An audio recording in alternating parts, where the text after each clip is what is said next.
Hi, and welcome to the Arts District podcast. I'm Lauren. And I'm Georgia. And Georgia and I are on episode 29 this week. Once again, we can't be together. And next week, we are taking the Sunday off because I'm going to be away on vacation. So we'll be seeing you again for episode 30 in 2 weeks, I guess. I don't have a whole lot to talk about today, just two things that I want to mention. This week I've got a couple updates and a couple quick things to talk about. So I guess I will start with my little update note things. Sad news, Zephyr Gallery in Aurelia officially closed its doors on the 23rd of February, so they are officially closed, which is unfortunate. There were some photos of empty walls.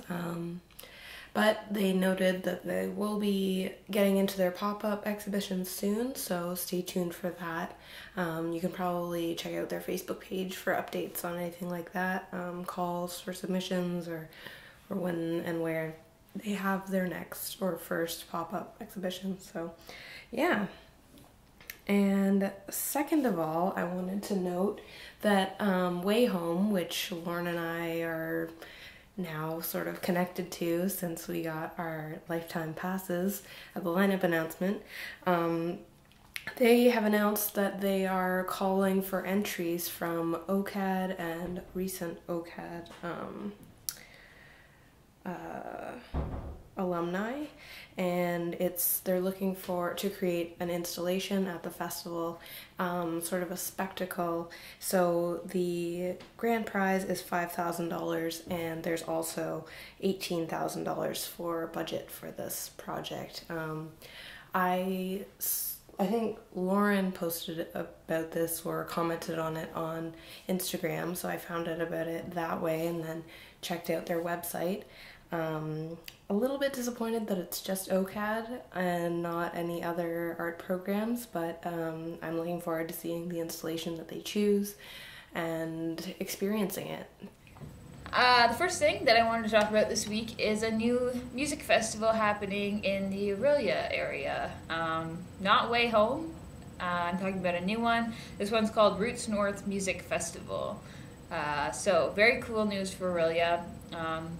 With the announcement of Wayhome being just a couple weeks ago happening at Burrells Creek and now Roots North, it's shaping up to be an exciting summertime for Aurelia, which is nice because we don't, other than Mariposa, we don't usually get a lot of cool things that appeal to younger crowds happening in the area.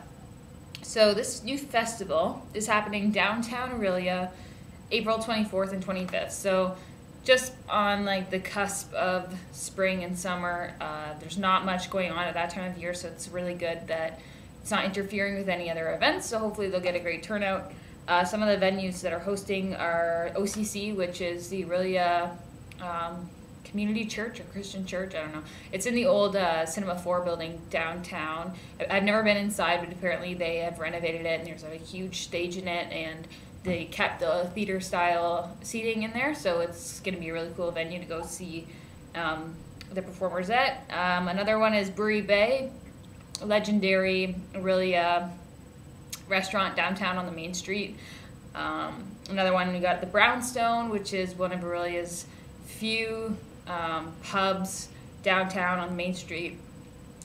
Really cozy atmosphere. And good service, so that'll be a good one too. And another one's Apple Annie's, also on the main street, more of a cafe style, coffee, muffins, that kind of thing. I'm interested to see where they're going to put the performers. Usually they do them in this front little window area, but maybe they'll just have the soloist play there, and it'll be catering to a smaller audience and soloists. Anyways. So, this new music festival, they currently have an Indiegogo campaign going to help them raise funds. Their goal was to raise $14,000 by April 15th. So they've still got a little ways to go. They're currently sitting at $625. I donated today, and I encourage you to as well. We'll put the link for the Indiegogo campaign in the information section on our YouTube. So if you're interested, you can go and donate to that as well. There's also a link to it on their website, which is rootsnorth.ca, I believe. So a little bit of information about the festival. The whole lineup hasn't been announced yet, but they have announced the headliners. So on Friday night, the 24th, the Devon Cuddy Band is playing, and they are awesome. So I definitely encourage you to go see them. We actually have spoke about them on the podcast before in one of our first episodes. I think it might have been episode 2. I talked about the Devon Cuddy Band, and I was at their CD release party. It was so good. They are such an energetic band. Devon has such a good voice and such strong songwriting, and they just seem like they're always having a good time when they play. So really cool that Roots North is getting them to play the Friday night, because if you don't have a good time at their show, then there's something wrong with you, because they are really good. The Saturday night headliner is Mo Kenny. I've been hearing a lot of her on CBC Radio 2 lately. She did a cover of a song called Telephone, or Telephones, and it's really catchy, but she also has a ton of original work as well, and I believe Joel Plaskett produced her first record, so that's pretty cool. Yeah, they're also showcasing some local talent, like Aaron Mangoff, who's been around, it seems like, forever on the early music scene, and the Griddle Pickers, which are kind of folky bluegrass. They're a 4-piece. Yeah. Both acts really good. I think there's going to be more local acts being added to the lineup, so we'll just wait for those to come out.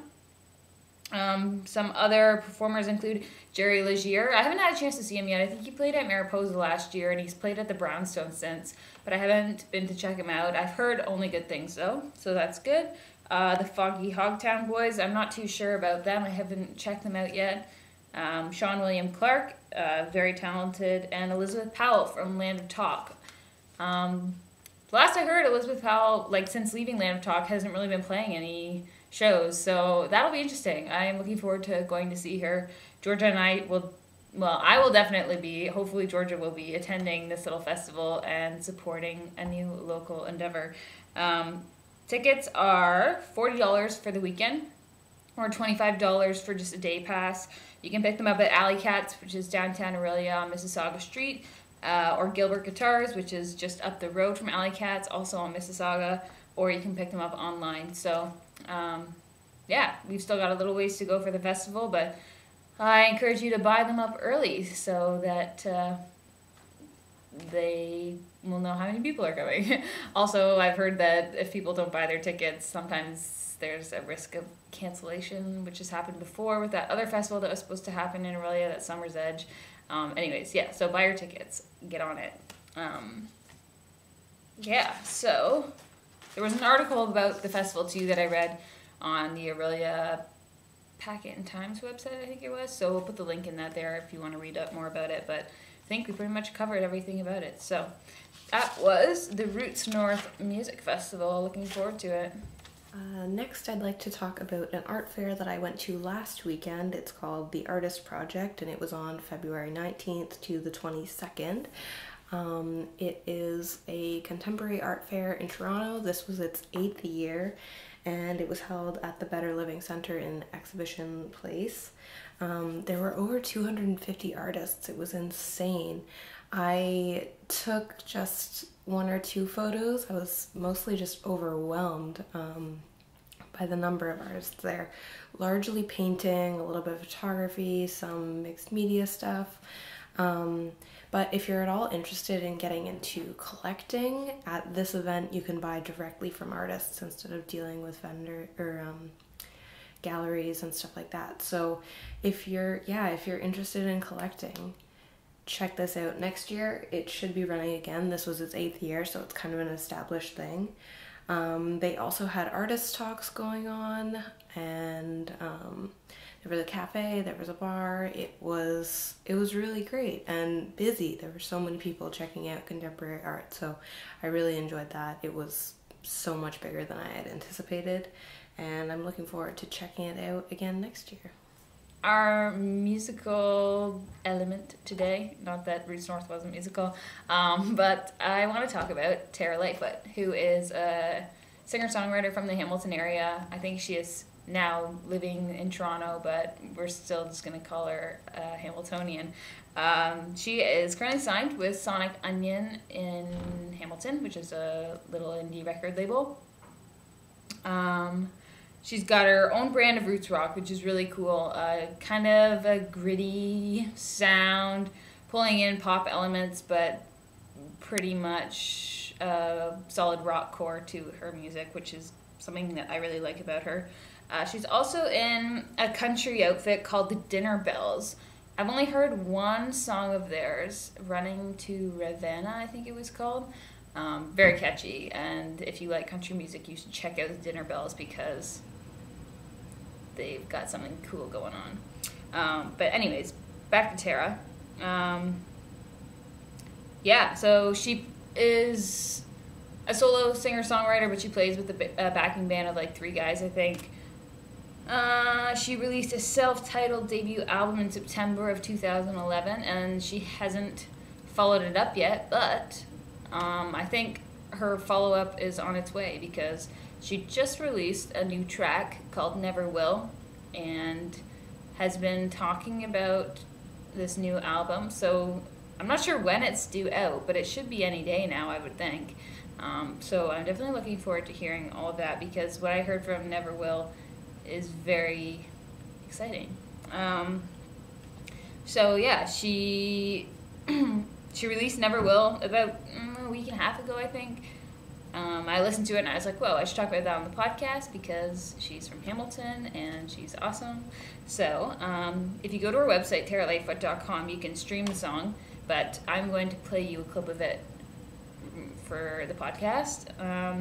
Before I do, though, let me just talk about the song a bit. It's really catchy, as are most of the songs that I talk about. Lyrically, I found it similar to Love Song by Sarah Bareilles. Is that how you pronounce her last name? I'm not sure. You know that one. I don't want to write you a love song. It was really big a couple years ago. Or I'm not going to write you a love song. Something like that. Anyways, yeah, lyrically I found it similar. Same kind of idea. But what really stands out with the song is her voice. I love it. It's unlike anything I've really heard before. Really cool for a female vocalist. Kind of husky, a little bit gritty, kind of smoky, very raw, full of emotion. I like that it's very distinct, you know, like if a Terra Lightfoot song comes on the radio, you're going to know that it's Terra Lightfoot, which is something that I think a lot of soloists aspire to, you know, to have that voice that is recognizable. So really cool. Okay, here's my word association or how this song makes me feel. Okay, so for the verses, as soon as I started listening to it, I was like picturing in my head a time lapse of a summer day playing on the beach and building sandcastles. Isn't that corny? And the song is like not about that at all, but like some songs, you know, as soon as you put it on, there's like imagery that comes to your head that's not necessarily related to the lyrics. Well, that was me with the song. Verse, I thought of a time lapse of a summer day. Kind of weird. The chorus just makes me want to rock out, and I haven't decided which time I'll put for the song, but I should throw in the chorus because it's really good. There are some classic ooh la las, very similar to the ones from School of Rock. Does anyone know what I'm talking about there? The ooh la la la. It's like exactly from School of Rock. So that's in there, which I like. Yeah, so that was that. So here you go. Enjoy Never Will. Our friends dance and clap, and the night seems to go by so fast. I can't take it all in, but this feeling I've got is building. Oh, I can't write you a good song. I never will, never will, never will. And this title melody is just for me, just for me, just for me, just for me.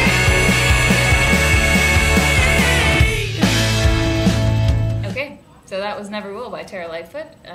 We can expect some more new songs from her soon because she's about to release her second album. And I'll keep my ears out for that. And when she puts it out, I will let you know. And yeah, that's about all that I had to talk about today. So I hope you liked the music, and go buy your tickets for Roots North.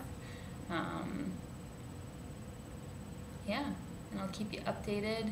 And finally, I want to mention a project that I found out about through Twitter. Someone retweeted a tweet with it, and it is the All the Libraries project. So someone in Toronto is visiting all of the public libraries and has been doing these simple line drawings of them. So maybe I'll stick it up on the screen. But they have a Tumblr website you can check out. It is allthelibraries.ca, and then on Twitter check out allthelibrariesTO, the hashtag. And yeah, I've just been enjoying seeing these simple line drawings of all of Toronto's library branches, and I think it's a really cool project. It's simple and really similar to my IKEA project, so I totally got into it. And currently they have drawn 86 of 102 libraries, so that's just a fun thing. I've been following on Twitter and enjoying little updates of how the project's coming along, and also being exposed to all of Toronto's libraries. It's inspired me to go out and visit some of them.